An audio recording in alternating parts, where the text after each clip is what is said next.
Bharuch GIDC વિસ્તારમાં drainage લાઇનમાંથી માનવ અંગો મળતા હોવાની ઘટનામાં ચોંકાવનારો વિસ્ફોટ થયો છે, જેમાં મિત્રએ જ મિત્રના ઘરે જમવા બોલાવી મિત્ર બ્લેકમેલ કરતો હોય તેની રીસ રાખી તેના મોબાઈલ ચેક કરતી વખતે બંને મિત્રો વચ્ચે બોલાચાલી ઝપાઝપી થતાં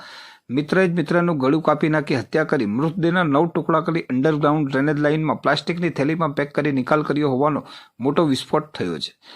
ભરૂચના અંડરગ્રાઉન્ડ ડ્રેનેજ લાઇનમાંથી પ્રથમ માથાનો ભાગ, બીજા દિવસે કમરનો ભાગ, ત્રીજા દિવસે 2 હાથ અને ચોથા દિવસે મૃતકનું ધડ અંડરગ્રાઉન્ડ ડ્રેનેજ લાઇનમાંથી મળી આવ્યું। જે પ્રકરણમાં તપાસ કરવામાં આવતા સ્થાનિક પોલીસ અને એલસીબી પોલીસે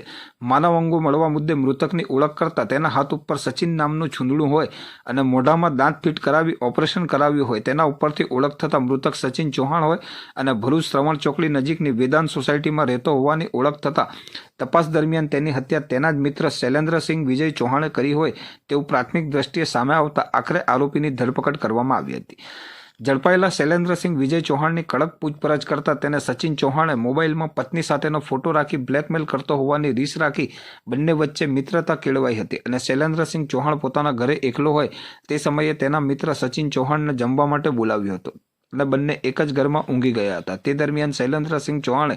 સચિન ચૌહાણનો મોબાઈલ ચેક કરી જે ફોટાથી બ્લેકમેલ કરતો હતો તે ફોટા ડિલીટ કરવાનો પ્રયાસ કરતા જ સચિન ચૌહાણ ઊંઘમાંથી જાગી ગયો હતો અને બંને વચ્ચે મોબાઈલ ચેક કરવા બાબતે બોલાચાલી થતાં ઉશ્કેલાયેલા શૈલેન્દ્રસિંહ ચૌહાણે પોતાના ઘરમાં રહેલા ચપ્પુ સચિન ચૌહાણના ગળા ઉપર પ્રથમ ઘા ઝીકી બેભાન કર્યો હતો અને તેનો શ્વાસ ચાલુ હોય જેથી બીજો ઘા પણ ગળા ઉપર મારી તેની હત્યા કરી હતી। સચિન ચૌહાણની હત્યા બાદ મૃતદેહને ઘરમાં જ એક દિવસ રાખવામાં આવ્યો હતો અને શૈલેન્દ્રસિંહ ચૌહાણ નોકરી ઉપર ગયા બાદ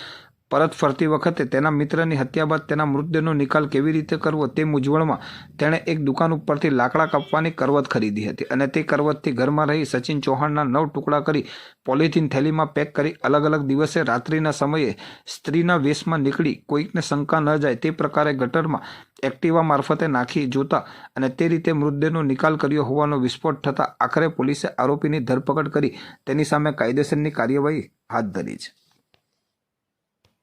जी, आज से 3 दिन पहले भरूच शहर के भुलाव जीआईडीसी एरिया में मानव शरीर के अलग अलग जगह पे अलग अलग टुकड़े मिले गए थे। उसके सिलसिले में भरूच शहर सी डिवीजन पुलिस थाने में एक मर्डर का ऑफेंस रजिस्टर किया गया था। तफ्तीश करने पर मृतक की आइडेंटिफिकेशन की गई थी। वो सचिन चौहान नाम का एक युवक था जो यूपी के बिजनौर डिस्ट्रिक्ट का था और यहाँ दहेज की एक केमिकल कंपनी में नौकरी कर रहा था और उसकी आइडेंटिफिकेशन उसके अपने हाथ पे एक टैटू मार्क की वजह से और अपनी दांत की जो ट्रीटमेंट की गई थी उसकी वजह से की गई थी। आगे की तपास करने पर मालूम हुआ कि उसका एक दोस्त था शैलेंद्र परमार, उसने ही उसका मर्डर किया था। तो उसके सिलसिले में हमारी पुलिस टीम आरोपी को बिजनौर से गिरफ्तार करके इन्वेस्टिगेशन के लिए यहाँ लाई है और उसको पूछताछ में उसने बताया कि भाई ये जो सचिन है, सचिन ने आरोपी के मोबाइल अपनी आरोपी की पत्नी के कुछ फोटोज आरोपी के मोबाइल में से अपने मोबाइल में ट्रांसफर कर लिए थे और आरोपी को ब्लैकमेल कर रहा था। तो उसकी वजह से ये शैलेंद्र ने ये आरोपी मृतक सचिन को अपने घर पे एक दिन बुलाया था और दोनों के बीच में झगड़ा हुआ तो उसने उसको गले में चाकू मार के उसको मार दिया था पहले। फिर अलग अलग अपने उसके मृतक के बॉडी के अलग अलग टुकड़े उसने आरी से काट के कर टोटल 9 टुकड़े किए और अलग अलग टाइम पे रात के समय पे अलग अलग जगहों पर वो टुकड़े उसने डिस्पोज किए थे। ऐसा अभी प्राइमरी पूछताछ में शैलेंद्र चौहान बता रहा है।